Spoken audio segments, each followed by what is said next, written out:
Hello and welcome back to another podcast episode on the MerseySportLive website. This one is certainly going to be a bit more debatable. It's probably going to be a bit more of a rant, if anything. Obviously, in the past couple of days, there's been big news on what's been known as the European Super League has been set up, featuring 12 to 15 founder clubs. The current clubs that have signed up for it include 3 from Spain in Barcelona, Real Madrid and Atletico, 3 from Italy, Juventus, AC Milan and Inter Milan, and the so-called Big Six in England, Manchester United, Manchester City, Liverpool, Arsenal, Spurs and Chelsea, who have all signed up to this European Super League. It's been the talk of social media. It's been absolutely everywhere. It's honestly, one of the most discussed topics going on right now. And a lot of people think that this could ultimately be it. This could be the end of football as a whole. There's a lot to go on about, and there's been a lot of statements. So, this is a good little, I'd say, two-sided point of it because, you're obviously a fan, Jack here. He's a fan of Liverpool. Yeah. So they've obviously been brought into this Super League. I'm an Everton fan. We're not in it, but, I think we'll have pretty similar viewpoints on this. Because it does seem the fans they're not really that mixed on it. It seems pretty one-sided, but I do want to get your viewpoint on it, as a fan as well. Basic question, are you in with it or are you out of it? Do you want to be part of this Super League or not? No, 100% no, definitely not. Simple. The moment it was announced, I literally, for example, I was thinking towards Liverpool Leeds game yesterday, and I was looking forward to that. Then the moment this got announced, I lost all interest. I didn't care about the game yesterday at all, and that just shows where this is going to go if it does carry on. Because nobody wants to see Liverpool. Well, I don't want to see Liverpool playing teams like Real Madrid and Barcelona every week. It loses the spectacle of the big European nights at Anfield, which are so famous in football. It'll lose the spectacle of that every single week if that happens. I just think it's a power grab, it's a money grab by 12. What it is, it's just 12 rich men trying to get richer. That's literally all it is, really.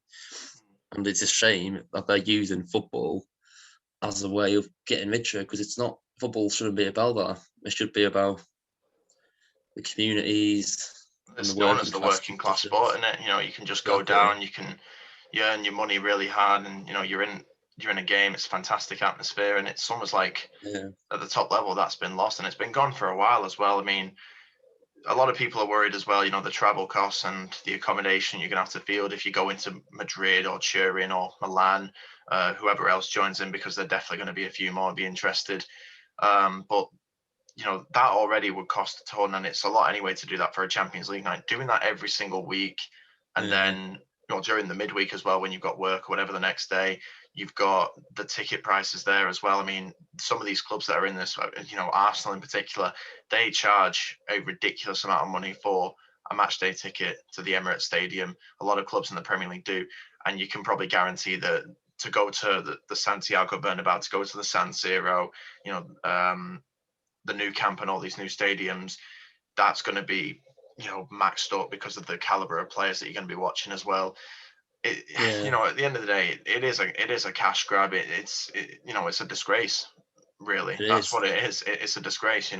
It's a spit in the face to every fan who bought tickets, who's gone to these teams for years. I mean, if you take Manchester City, for example, I know a ton of Manchester City fans because I live in the Northwest as well. I know a ton of Manchester City fans who've been City fans for years, way before the 2008 takeover, when Manchester City were, playing against the likes of Gillingham, when they were playing Carlisle, teams like that in the second and third tiers. They were. That wasn't that long ago. That's the thing. It weren't that long ago. It was actually at the turn of the century. So talk about 20 years ago. And now you look at it, Manchester City are now being embroiled into this Super League. It's debated. I've seen a lot of people talk about the teams involved. I mean, the main ones in particular have been Spurs and Arsenal. They've been the main two come under a lot of criticism, and it makes. I can see why they're involved, because they are the traditional Big Six. It would have been weird if Leicester or Everton would have been it. I would West say. Ham as well, because they're fourth at the minute, aren't they? But yeah, I get that, but it's about money, innit? It's the richest. That's why they've been selected. They're just cash cows, aren't they? I mean, Spurs. they've just sacked, one of the greatest managers of all time in Jose Mourinho. You can kind of understand for reasons, but they're about to play in a cup final as well. That's going to generate it's more money. weird timing. They haven't won a trophy since 2008, and even then it was the League Cup, and that in itself is debatable. Arsenal are barely cracking into the top 10 in their own country, let alone the top 10 in the world. That's the debate on it as well. I mean, they can barely crack above Leeds and Everton and West Ham and Leicester. They've just scrapped out a 97th minute equaliser against a team in the relegation zone, and they are classed as Europe's elite. I mean, yeah, maybe a good number of years ago, probably back in the early 2000s and all that, but since 2010 onwards, you can't really put Arsenal in that kind of category. Spurs, fair enough, they've grown over the years. They've got to a Champions League final, but they haven't won a league title since 1961. They haven't won a European Cup. So it's like, what really qualifies a team as a European Super League? And it's not just these teams as well. I mean, there are teams all over. I mean, Juventus, yeah, massive club without a doubt, but they are fourth. They are on the verge of not qualifying for the Champions League in their own league that they've dominated for years. Real Madrid and Barcelona, again, two of the biggest clubs on the planet, yes, but they're in financial debt. In terms of what they're saying. Manchester United are not even in the Champions League. As I say, Spurs earlier, they couldn't even get past Dynamo Zagreb. No disrespect to them, but they're in the second tier, or the secondary competition, of Europe's elite, the UEFA Europa League, and they can't get through that. It is, it depends how you describe these teams, but the main problem I have with this league is the structure of it, how it's been set up. The fact you can't get relegated from it. It's an Americanized style. That's what it is. It's these American owners coming in, like FSG, the Glazers, the Arsenal as well. Kroenke.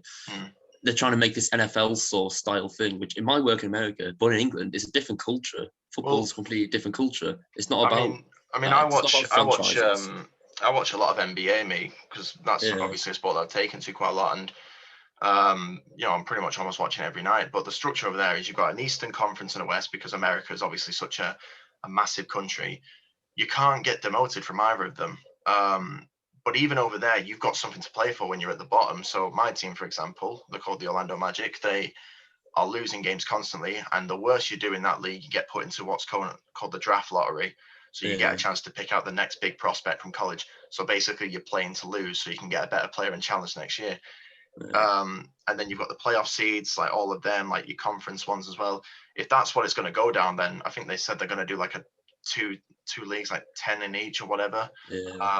So then it'll be a playoff final, basically. But what are the teams outside of that playing for? If there is going to be a draft included in football now, where we're selecting the best players from academies and all that kind of stuff, it is Americanization, it's globalization of the sport, it's commercialization, it's PR and all that, but it's the peak of globalization, which we've seen in the last 10, 15 years getting massive, and now all of a sudden, like, not only in sport in the whole world, but especially in sport, and now all of a sudden this has happened, and there's literally Americanization of our sport. And I wouldn't complain if, like, it works in America. I get it works in America, but it's a different culture with English football and with European football.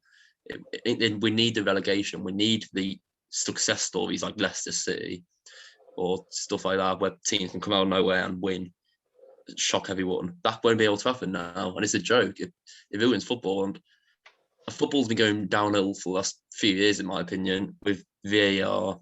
Everything like VAR, all the technology, it's just been micromanaged by these rich people, and this is a peak of it. And I really do think if this Super League goes ahead, if within 5 years football will fall out of the mainstream, it won't be this global brand that it is now. But I hope I'm wrong. I hope the Super League doesn't go ahead. Do you think it will go ahead? They want to stop Leicester from happening again. Yeah, and exactly. That's just awful. Like that's awful. They don't want another Leicester. They don't want another Blackburn Rovers in '95. I mean, those success stories of how teams. I mean, even how West Ham are doing right now. How many people would have put West Ham to go down this season right at the start? And they're in the top 4 race with David Moyes. I think they were in my bottom 3. Yeah, I mean, they don't want that to happen. And if you've seen the statements from the Real Madrid president, Perez, he's been saying how they're trying to help out the smaller teams, how football is dying, it'll be dead by 2024. But it's in an a league, excuse. but in a league where there's no field of no competitive field, like no sector of that, how does that like kind of help to bring football back? It's a tough one really, because these are all rich men. Everyone knows at the end of the day they're just trying to pocket an extra dosh and all that kind of stuff. I mean, honestly, when Joe Glazer is your co-chairman, then that's where question marks they need to be asked, because he's ran Manchester United into the ground almost, and same with Kroenke at Arsenal.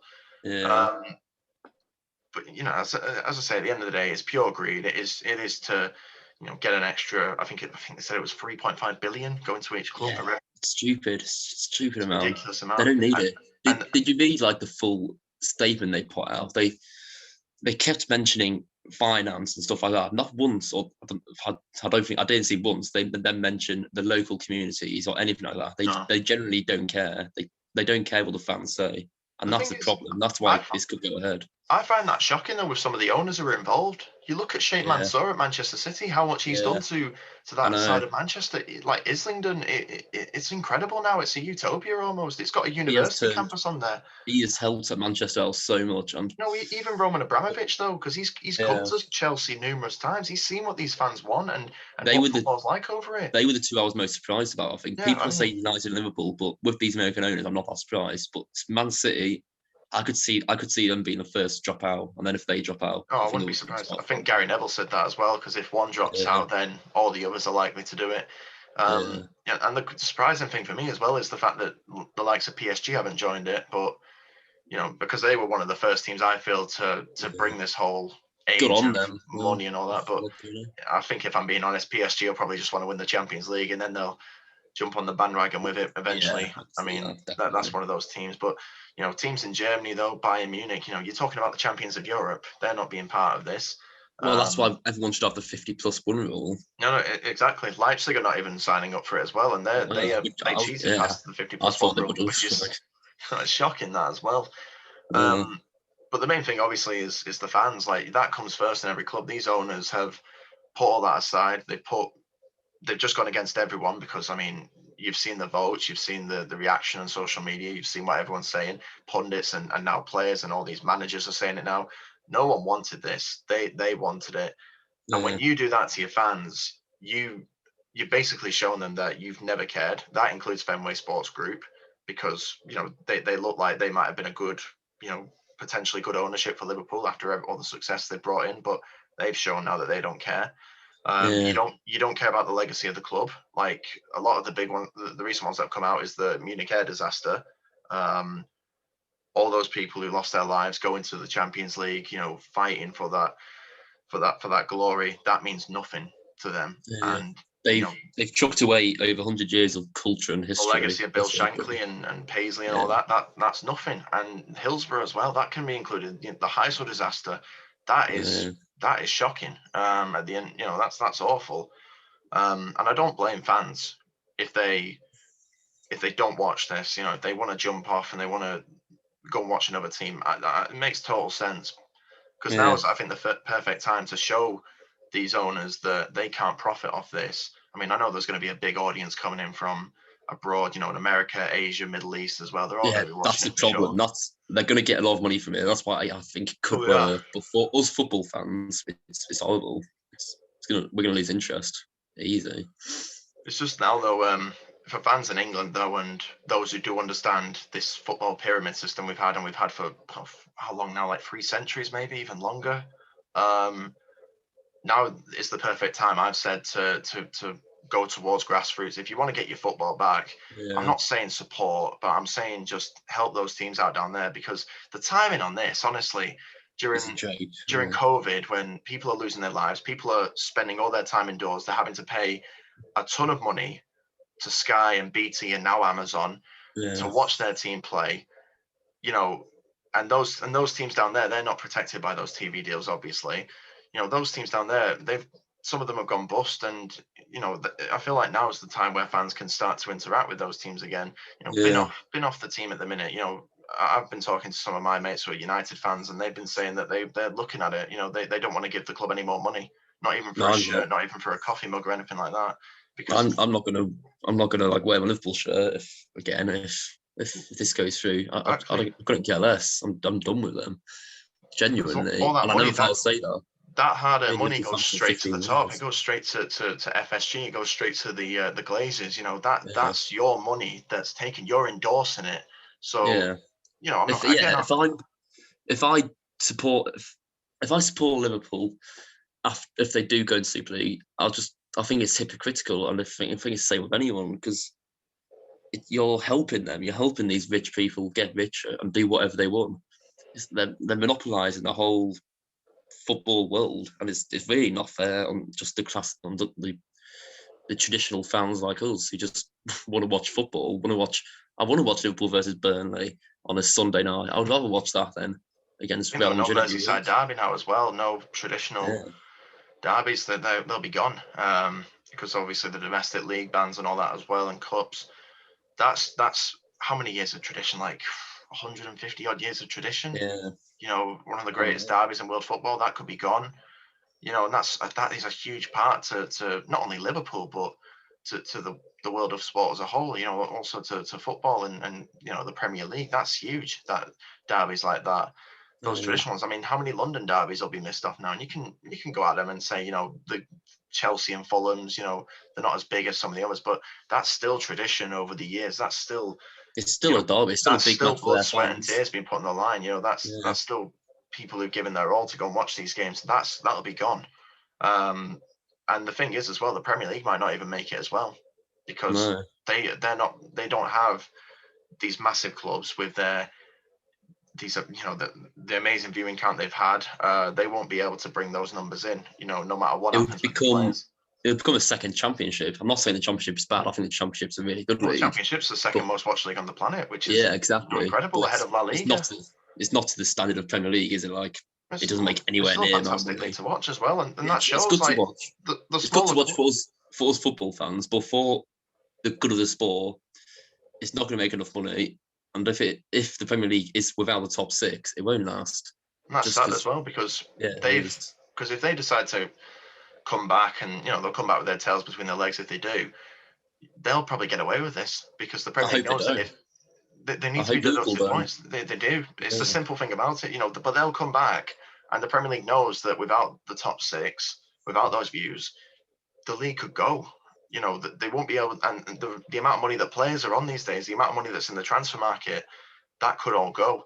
But you're just going to leave them unpunished. You know, whether or not they decide to actually go into the league, they've had the intent to do it. It's there. It's all on public paper. So, you know, that's something that they need to sort out. What they're doing. There's people in prison for less than what they're trying to do. I mean, the bloody government are involved now as well. I mean, that says it all as well, innit? You know, I don't have much faith in them to pull anything off, but hopefully they can. I don't know. You'd think a government should be able to bring in some laws of some sort. They could bring in. I saw them talking about possibly bringing in some sort of thing like the 50+1 rule, which I hope they do. That would be very good for the whole sport. They do, but they need to take sanctions on these 6 clubs. Not the clubs necessarily, but the owners. Kick the owners out if they can. I don't know if they'll be able to do that, but they need to get rid of those owners. Give the control of the clubs to the fans. Just have a share in the club that's over 20 or 30%, you know, just like they do, as I say, in Germany. I know that people have got their opinions on German football. You know, it is dominated by Bayern. You know, you get a lot more time on the ball, hence why a lot of the Bundesliga rivals this summer haven't exactly played out as well as everyone thought. But it's more fair over there. You know, you see so many the stadiums over there, they're always packed. You know, it's unbelievable, the atmospheres, because cheap tickets it's fan run. You know, even the clubs in the second tiers, they've got amazing venues, and they run really well by the fans as well, because obviously they've got that big share in it. German football, you know, it's still great to watch. I still enjoy watching it, but you know, if that's implemented over in the Premier League, as I say, the main thing to do would be to cut the players' wages a bit, because they are way too high. But that'll take its time, because I mean, that's not just something you can do overnight, is it? I mean, some players, even, you know, David De Gea, goalkeeper, who's on 400 grand a week near enough. You know, that's ridiculous. But the thing is that they'll just get higher if the Super League happens. Those players will gets No, so absolutely, much. absolutely. And that's why the players will probably stay. That's why they'll go there. Do you think the players will come out in opposition against this, or do you think they'll just? I mean, if they had any semblance about them, they should. Respect for the game, they should do. I would be disappointed in the ones that don't. I saw James Milner last night came out a bit against it, didn't he? And Klopp came a bit out against it, but he gave a bit of a. It was a bit of what Sky directed it as well, because if we're being honest about Sky and BT as well, they're only saying these kind of things because, well, they don't have rights to the league, really, do they? Yeah, that's one of the main reasons why they're saying it. Yeah, if they get offered rights to show the league, I bet they take it. They'll get rid of that statement that they released last night. Yeah. I know some players have said it as well, but I'm sure that when they see the wages that they'll be on, I mean, how many players took off to China in MLS when they were packed out? Paulinho's, your Oscars, they were, your Hulks as well. They were on more money than Ronaldo and Messi at times. So there'll be players who are going to jump on towards it. Yeah, but they can't be blamed. It's like you can't really blame them, and you can't blame the managers. I don't think it should be the owners facing the questions. No, the owners are the one who've done it. Obviously, it should not have been Klopp last night getting bombarded with these questions. It should be the owners who are. But the owners, especially Liverpool's owners, Man United's owners, you never hear anything from them ever. They're always just in America chilling out. Probably don't even watch matches today. They don't know anything. Some of them don't know what relegation is. They don't understand it. No, they don't. They generally probably don't. I got told yesterday by a mate who's a Man United fan. He said Joe Glazer once said it took me 12 years to understand the offside rule. Yeah, 12 years later, I still don't know what it is. I mean, why would you invest in a football club if you don't know anything about football? And there are clubs who've had their bad owners as well. I mean, the biggest one for me was Blackburn Rovers. The Venkies, when they took over, they didn't know what relegation was. They didn't know it could happen. Tried to sign Ronaldinho. There need to be guidelines brought in to stop owners like this, and it's not just happening at the top level. There's meant to be guidelines, but there's obviously not. They don't exist, obviously. But it's not just happening at the top level, though. It's happening at the lower levels with Bury, and Wimbledon as well when they were in the Premier League. But Charlton as well. That's another one. That's a huge one. They've gone really far down because of it. Colchester, the minute are close to going into administration as well. It's happening all over, and it's one of the main problems with football nowadays. It's being completely touted and robbed by these owners who either have no knowledge or background on the club or have no experience in this field of work. And at the top, with people like Perez and your Glaziers and recently FSG and your Cronkies and all that, they are owners who have shown firsthand that they don't care. They don't give a damn about anyone but lining up their pockets. They don't care about the managers. They probably don't.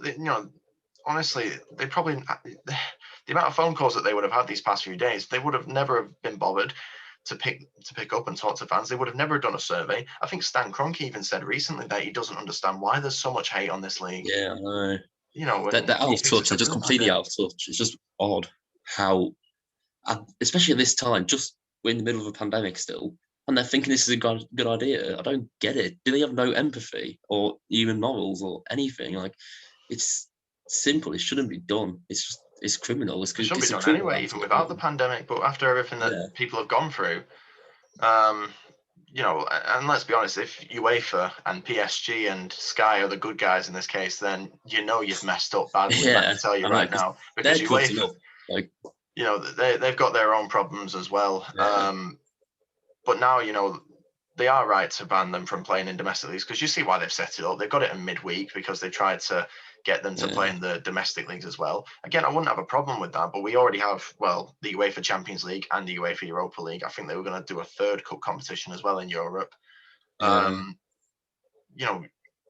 the thing is, the structure, as I say, the relegation, that is what holds this, one of the main things that holds it back. There's a lot of negatives, and they completely outdo the positives without a shadow of a doubt there. But it's just how it's been so impromptu, how it's just come out of nowhere as well during obviously this pandemic, that just makes it so much worse. How they've just basically said to every other team in their domestic leagues, some of whom are big clubs as well, how they've just basically said, we don't want to play with you. We don't want to play with these tin pot clubs. We want to get out. I mean, the fact that teams like Aston Villa, Leeds, Everton, Sevilla, they're a massive club. Ajax, these massive clubs who have, even some of them had recent success, like Sevilla, like Ajax. The fact that they are most likely not going to be invited, and even for the clubs that have been invited and rejected, like your Portos, your PSGs, Bayern, Dortmund, there'll be a few others, Leipzig as well. The fact that they rejected it as well, it just shows how ridiculous it all is and how this should not be allowed to happen. Because PSG, Do you think what's your prediction for it? Do you think it will happen? I don't know. I think it might. I think the English clubs might come back on it. I mean, the fact there's 6 English clubs in it, and there's if 3 the English clubs leave, then it's not happening. I don't think, because that's too many. Surely that's half the clubs. When it comes to Perez, though, he'll just do it to blow his own ego and to show how dominant Real Madrid are and all that stuff as well. But as I say, if the English clubs come back, they need to be demoted. But I just don't think there'll be any sort of punishment for them. They'll get a fine or whatever, but that's nothing for Glazer and all that. Yeah, I know. I mean, if it's what they need, they need someone, I don't know, the government or FIFA, I don't know who can do it, but someone to come in and say, you can't, if you stick with these owners have to leave or you're getting kicked out of the league, I think, because you shouldn't necessarily punish the whole club for it. It's what it is owners, it's these people at the top of the club which are doing this only, and if they can get kicked out of the club, then do it. If they can't get kicked out of the club, then yeah, punish the whole club. I'm all for demoting Liverpool to the National League. I'm all for it if it has to be done. It's so much better than just finding them. I think I said that as well, that if Everton got an invite to it and accepted it, I'd rather Everton go bust than see us playing in that league, because we get a Phoenix club and we'd start again. We'd have a properly run club from the fans. I mean, yeah, it's not the same club on paper, but it's for the fans, it's by the fans. And that's another thing as well that I wanted to say as well. Just go, if you're a fan of these teams, please go and watch grassroots. Like, if you're a United fan, go and watch FC United, because they were formed off the Glazers. They were formed off them coming into the club. Or you just got AFC Liverpool. City of Liverpool FC, AFC Liverpool, Lower Breck, Marine. Just go and give these teams a watch. I'm not saying support them. I'm just saying keep them in mind, give them a following. Invest in them, just give them a watch, because they will not turn your back on you no matter who you support, unlike your club has. It's the same for all the teams across the world as well. I don't know what it's really like for clubs in Spain and Italy, but I'm assuming that they'll have a really long depth footballing pyramid as well. But grassroots now, because of this, is probably going to need our help more than ever, and not just with COVID on top of it, but when it does come back, definitely I'd say go all out, just watch these teams. Don't buy anything from your club until that they are 100% not competing in this, even if they're playing in the Championship or whatever league next season, even if they get deducted points. Just don't buy anything from that club at the minute, because as long as this is going on, those people at the top, they're going to just take that money for themselves. They're going to profit off all of this. I mean, honestly, they don't really need an extra whatever billion. I mean, it'll probably be close to trillions even. They don't need this kind of money. I don't think anyone really needs this kind of money. But as I say, just keep going, invest with grassroots for a bit. It is tough, because I know so many fans who don't want this to happen at all. There are a few people on social media who will have their other ideas, and they are most likely, tourist fans. They're not from the cities or whatever. Yeah. But that's just what I'd say at the this minute. Is attracted to, isn't it? That's the idea of it. I mean, I have nothing against these tourist fans. They're enjoying themselves as much as we are enjoying them ourselves. But football clubs aren't only about football clubs are about the community and helping the community. And what they're doing here is just going against the community. And they're favouring fans from Asia over fans from around Anfield, for example, fans who live near Anfield, which I think it's a bit wrong, because they have a commitment to help the community and help the people in this area, and they've let themselves down. They've let the whole area down. All 6 clubs, all 12 clubs.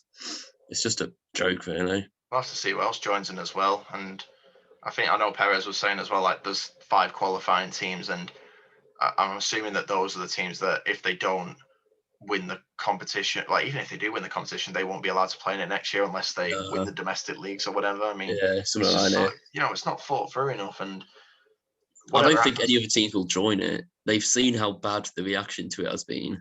I can't see any other teams wanting to join it, except maybe PSG eventually. Well, it'd probably be the teams in the minor leagues though as well, because they've got no competition, have they? As like your Slavia Pragues and your Shakhtar Donetsk and stuff like that, they might end up joining it, because they've got nothing really to play for at all besides, their league title, and they've won enough of those.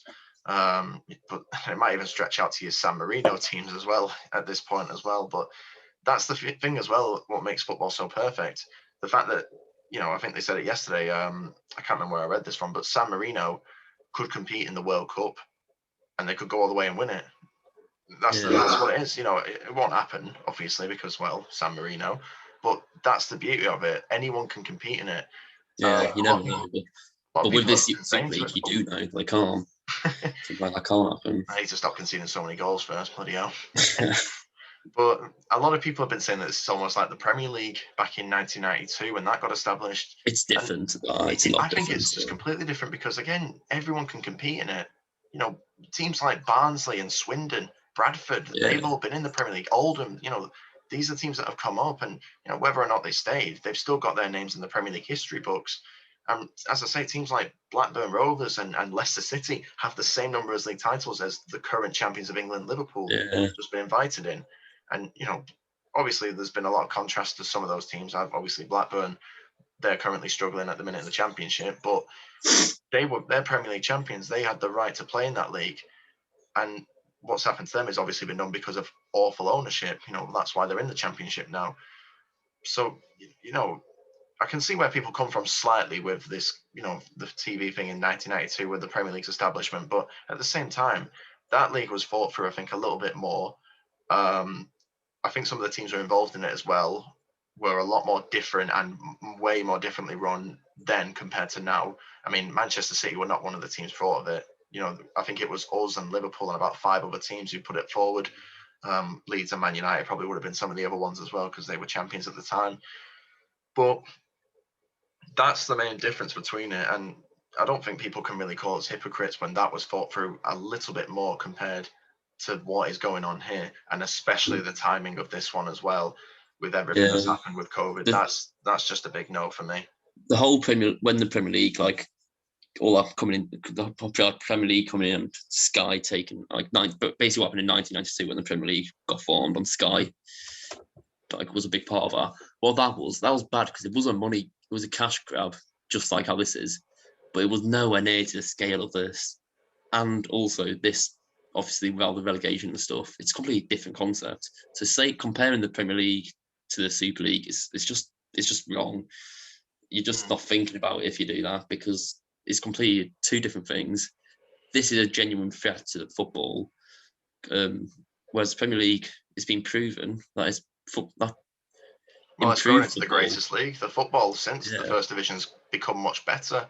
Yeah. I know there's a lot of money and the VAR and officiating nonsense is there, but the football has improved. That's one of the main things. The viewership has it's boomed. It's a much bigger sport now than it was in 1992. Much bigger, and that's just a fact. It's incredible. And the Premier League is one of the main reasons because of that.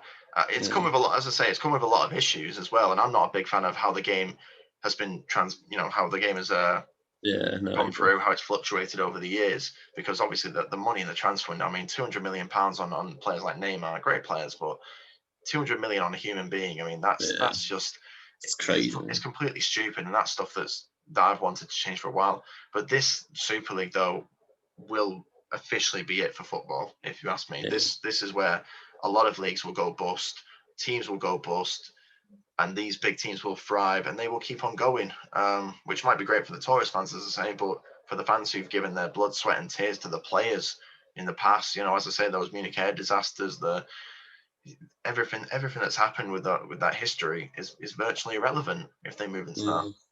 But I don't know. I mean, that's how I see it. I don't know if you agree with that, but I agree with basically everything you said. I think everyone's got the same viewpoint, haven't they? Yeah. That's the thing. I haven't seen anyone I haven't talked to anyone who's for the Super League or thinks it's a good idea or think it's going to benefit football. It's just not going to benefit football at all. And that's just the facts of it. I do want to ask you then, just to kind of end on as well, whatever happens with the streaming sites, I mean, I've seen the likes of Amazon and Disney, for goodness sake, taking up a streaming site on it, but would you end up watching it if it does go through? Would you watch Liverpool, or are you just done? Well, it's easy to say now, that wouldn't, isn't it? Maybe so. I would like to think that I wouldn't, because if I did, then I'd be a massive hypocrite, wouldn't I? But I think right now I would say that I wouldn't. Who knows? Maybe in a few years' time, everyone could forget about it, and like when in a few years' time the Super League's go in, it's in full force, everyone will forget about it and be like, "Oh, this is actually quite good," which I really hope doesn't happen, because it's just not as good. I don't think I will watch it. I don't think I'll care about Liverpool at all. Like last night against Leeds, I couldn't care less. I don't even know who we're playing next. I really couldn't care about the rest of the season because it doesn't seem important. I do find it amazing though how this is really what's brought almost a truce for the time being between a huge number of fans. This has got, you've seen the social media reaction to this. This seems to be getting a lot more of a unity in it than the likes of the George Floyd murders, in the summer. Yeah, genuinely, which is COVID and all that stuff. That's another thing that's unbelievable. I saw Patrick Bamford say yesterday how UEFA are so adamant against stopping this, but then when it comes to racism, they don't do anything. I know, it's unbelievable, isn't it? It just shows what football is, though. It's much more than the sport. It's everything to most people, and if this happens, I mean, fans like me who support these teams who are not in it, but more importantly, the fans down in the lower divisions as well. I mean, it could be devastating for them. It really could.